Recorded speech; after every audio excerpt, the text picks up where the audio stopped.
So, welcome everyone to another Dana Meets. At this time, I have the lovely Rita Elias. She's the co-founder of Retyche. I hope I pronounced it right.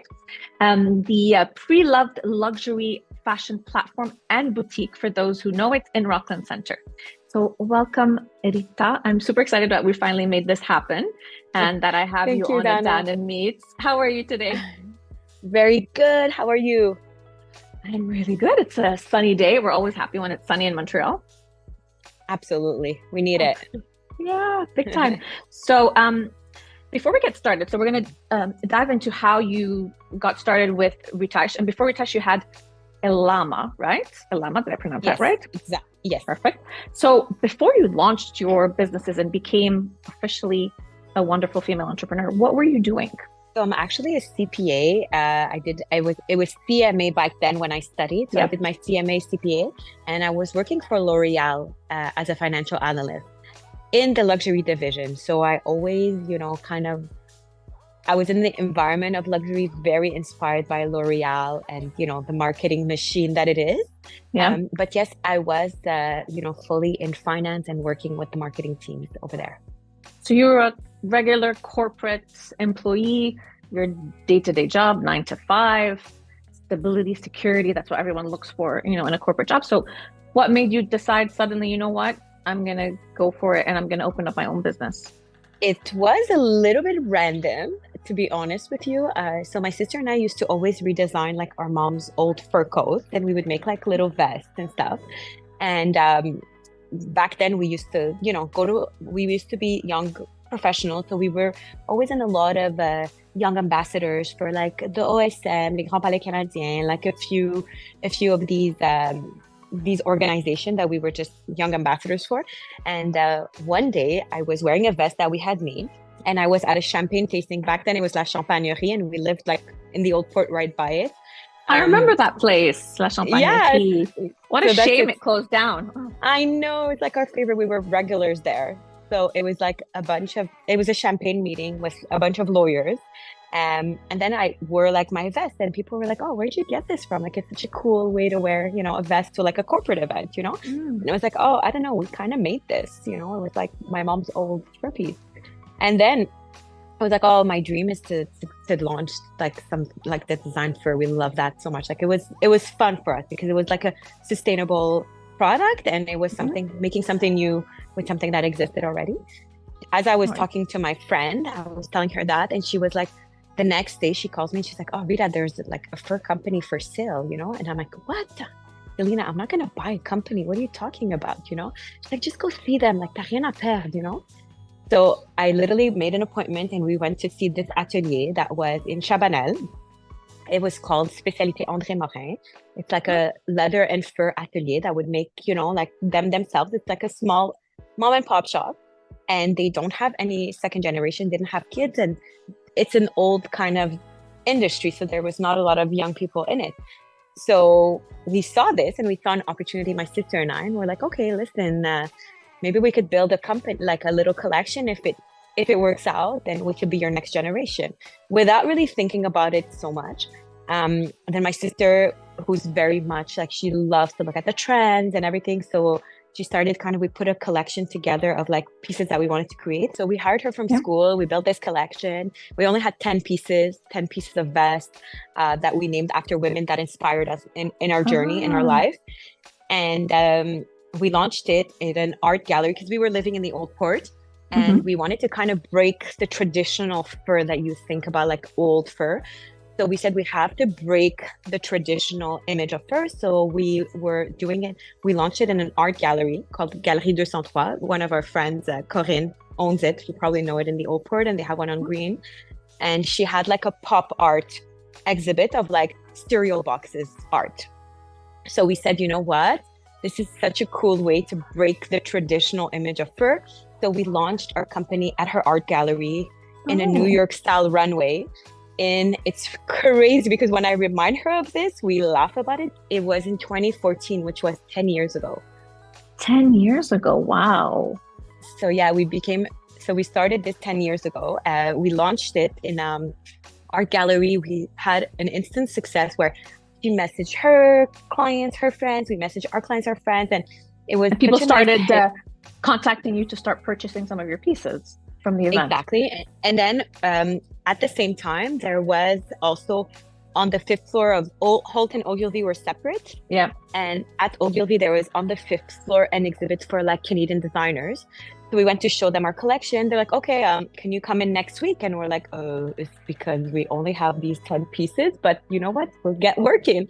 So we started making just one of each. And we were making like our collection bigger, I also tweeted. Back then, Twitter was also a little bit more active. More in.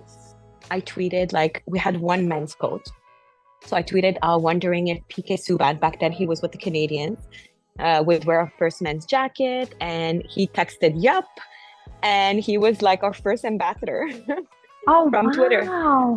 And I had literally like 150 followers. Like it was a fluke, you know? So one thing led to another where our journey kind of started by fluke. And it opened up doors for you, like just opportunities came to you, started coming to you the moment that you got started. Opportunities came. Then we also had applied, like my friend was like, oh, Dragon's Den is coming to Concordia. Why don't you go and present? I'm like, oh my God, what am I going to ask them for? Like, I just have those 10 products. It's like, just let's go for fun. I'll be your model and we'll present. So we went to Concordia to present to like, they were just doing like the first viewing. It was just the producers that were there to recruit. And like, I don't know, like 6-7 months later, they're like, okay, guys, can you come to Toronto? We're going to film you on Dragon's Den. We're like, what? Like, and that just happened, like kind of like snowballed within like 2 years. And that's when we kind of quit our jobs, because as we were doing this, we were still full-time, my sister and I. And that's when we had decided to buy the atelier from the people that were wanting to retire, because we felt like there was still like a business to build there, and we didn't want to lose everything that we had started. So that was kind of like how we got started. So it was really, it happened pretty organically,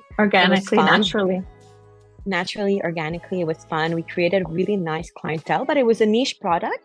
The reality with this, it was niche and it was very seasonal. So it was a lot of pressure on 2-3 months out of the year, and the rest of the year was a bit harder, even though we would do like the Milan shows and we would travel a lot for this.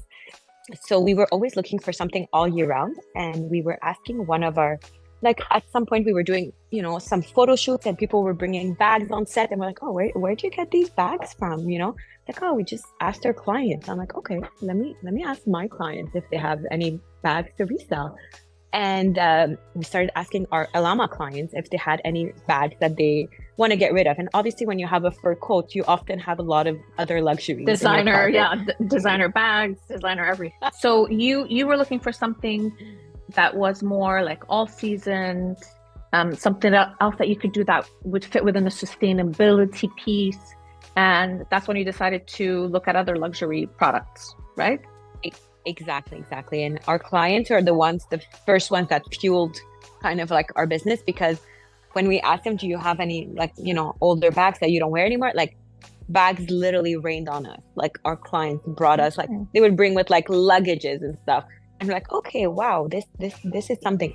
I used to buy secondhand bags, but I would receive an email from like this estate sale, and I would like literally drop my class, drop whatever I'm doing, and go and like line up at the door to see like what did they have from this sale, you know? So it was a different way to shop secondhand, or we would go to Europe to the thrift shop, and then here and there you would find 1 or 2 key pieces. Mais c'était vraiment plus difficile parce que back then there was not a lot of stores that would do that.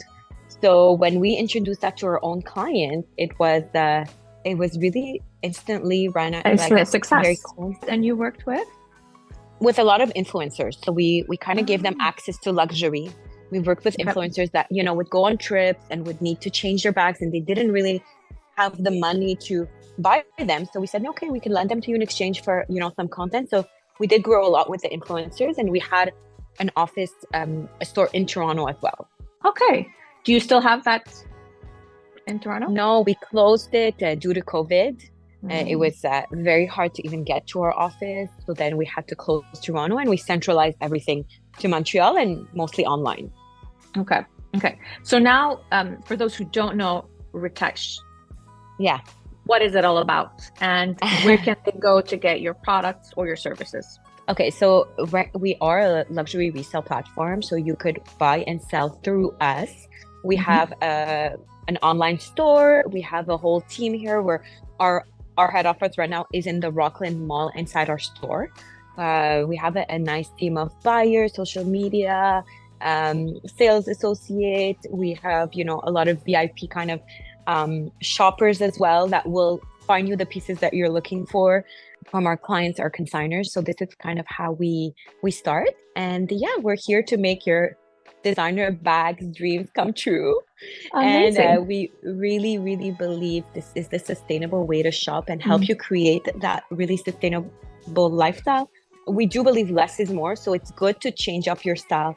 We're here to be, your partner in this journey of building your iconic style, and your style does evolve. Like, it does change from a moment it's your first job to like when you have kids, you become a mom, and then when your kids have grown, your needs and your style changes. And it's nice to buy into pieces that hold their value, so you could resell them and then get something else. Amazing. So if we're looking for luxury items, or if we have some that we'd like to also, sell because we're ready for something new, a new chapter, you can handle both basically. So we can bring in even our items that we have. Okay.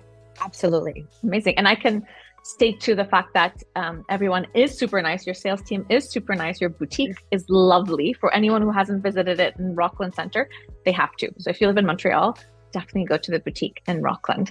So just wanted to say that. Thank you so much. Throughout your journey, I know the beginning was like a whirlwind, the first couple of years, and you started and it picked up and it was amazing. But did you ever have any setbacks or any moments where you were like, oh my God, Rita, what did I do to myself? I should just go back to working in like the corporate world, a stable job, and you just felt like giving up. Did you ever have those moments? Yes, a lot. Maybe we don't talk about it often, but it is hard. It's not that easy to just, build a sustainable business, I think, and to grow it, because you want to have the right people, the right product, the right clientele. You want to be able to build something that obviously we could live off, but to also build the dream company that we want to be working for. So that also puts a lot of pressure. And obviously the comfort of working for a big entity is like, I can actually clock off, I can actually go on vacation and not, care about what's going on in the business. So yes, there's a lot more of them than we talk about. I think also from building a small company to scaling the company and to making bolder moves. Like we always knew we didn't want to just be like buying and selling. We wanted to build a brand that people aspire to. That's why we have our authentic campaign. That's why we work on branding, on our social media. And those aspects of our brand are so important to us because it's part of the Retyche experience and the Retyche trust. So that also is something we work on. And sometimes it's hard to see the results from it instantly because it takes time. Yeah. And that's what we realized. And it does take time. And through our journey, we've had a lot more setbacks than anyone talks about. Yeah. Yeah. It's been a 10-year journey if we see it like that. So no, it's hard. And in those 10 years, my sister and I had 4 kids. So that was all together, obviously. Together, 2 and 2. Okay. So becoming mothers and caring for kids and building something that, we want them to be proud of, but to also fulfill our own aspiration also is not always easy, but I think it's a journey we truly believe in. And this industry for us is the most fun. We love it. We work with people that are passionate about buying and selling, finding these pieces and building something bigger. And we really believe that these gems have such an extended life that we want to give them a second life. And it's all about sustainability nowadays. We see what's happening with our planet, and people are looking to consume less, to consume more quality, longer lasting items. So what you're doing is contributing to that. So I'm happy that you've stayed persistent, because 10 years, it's very rare that a business survives 10 years. The fact that you've been thriving for 10 years, it means you're doing something right. Thank you. It wasn't they always say it's not a linear road, but we're like, getting there. Yes, like that. Yeah. exactly. But we're definitely in an industry that is booming. We really believe that is the number one way to shop luxury right now, Yeah. because we did do that to our planet. So we got to do better for our kids. We got to do better for the next 100%. generation. 100%. So throughout all these difficult moments that you've had and the good moments, who would you say has been like one of your biggest supporters, your biggest cheerleader in the last 10 years? Oof, we had a lot of them. I would say definitely our parents. Our parents have been supporting us, obviously, in raising us, but raising our kids along the way. As well, yeah. Yeah. Our husbands. Our husbands have been like a huge support where, we're so uncertain and they're like, no, come on, stick to your vision, continue. Our team, definitely. Right now, we used to be only two, it used to be my sister and I. And even when we opened our first store, it was me and her. So now we actually have a team about 12. Oh, wow. Okay. Between the store and online. So we do have support now where we get to do a lot more fun things. And we can actually build something bigger. So we do have the space for it right now. And your staff, are they like, so there's a mix of sales, a mix of, I'm imagining like, operations, marketing. Is it a little bit of a mix of everyone that makes up that 12 people Yes, staff? exactly. So we have salespeople, we have buyers, we have shoppers, we have marketing, we have operations, we have social media. All that, it's because we have two types of clients. We have the clients that are buying from us and the clients that are the consigners that are selling through us. Yeah. And the moment a product is sold, we have to replenish just as fast or even faster. So for us, it's just as important to have amazing consigners as it is to have amazing clients. So the wheel doesn't stop. We have people constantly continuously working. But it's good. But you have a solid team that you could rely on now, which will help you, I think, propel in the future. And I'm curious to know, so what are your future plans with the business?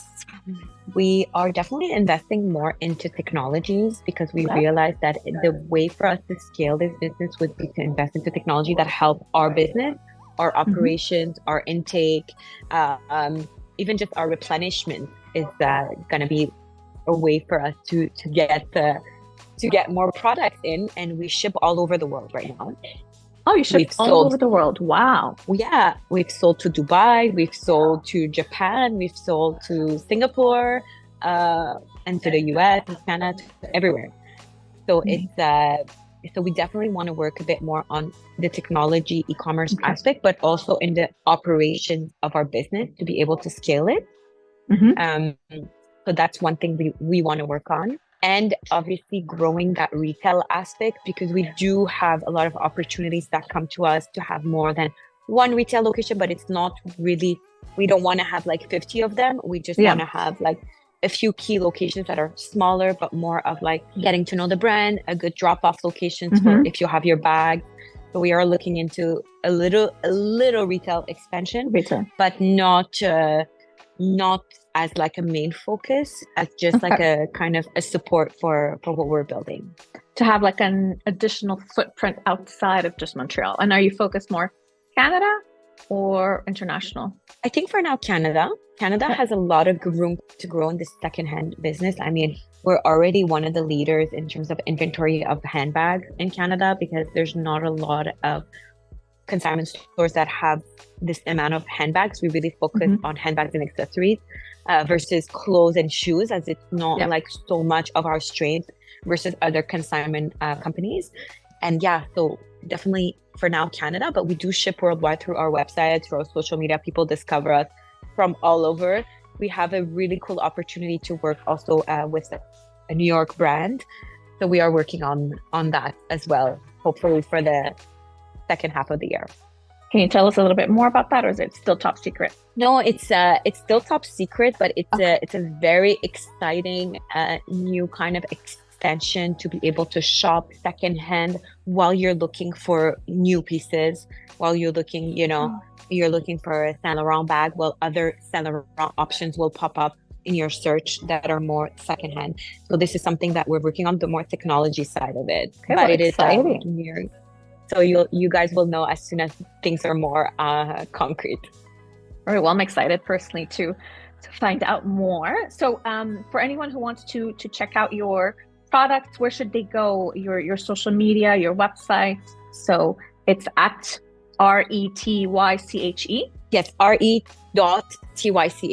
for Retyche, Okay, or perfect. retyche.com, retyche.com, or obviously in our store inside of Rockland in front of Sephora. Perfect. And you can pop in and say hi to Rita whenever you'd like, whenever she's there, because she's a very busy woman. I'm sure you're running around, expanding your business and being a full-time mom as well. So that's really inspiring for other, women entrepreneurs that are probably also moms that are looking to launch their own business.